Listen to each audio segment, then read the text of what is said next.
Komene wekozwa mozo kuti vane intelligence system yavo vanouya zvekare vachipa vanhu warning, vachipa vanhu chenjedzo zvatakupinda mumwaka wokurima uyu. Pana pese vamuziva kuti nyika yese yakarohwa neEl Nino. Pane mashoko anobuda achiti kune matsotsi, macrooks vakuteka the opportunity yekuda kuskama vanhu. Sana bena mashoko tozoda wakomene wekozwa vanonibvumba mune nhau dzepolitics.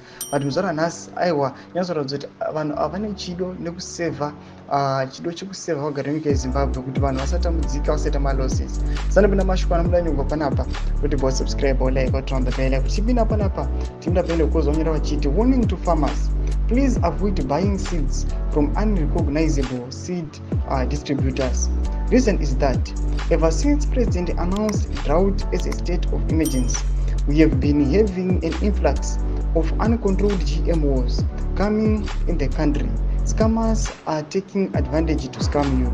Ndo mashoko anopa echenjedzo vachishowa zvirimwa zvamuri kuona izi nembeso dzamuri kuona izi vachikuratidza kuti musatenga kwamusingazivi kana kuti kwamusiri sure of. Noda kuti pane mavarieties aakupinda anozikanwa kuti ma-GMOs hapana kana kutsa kwaanoita uye anenge ane maside effects. Tudze mafunguro enyu muri kudiwa pamusoro pechitiko ichi. Pinda comment section medu musana subscribe or like, turn on the bell icon.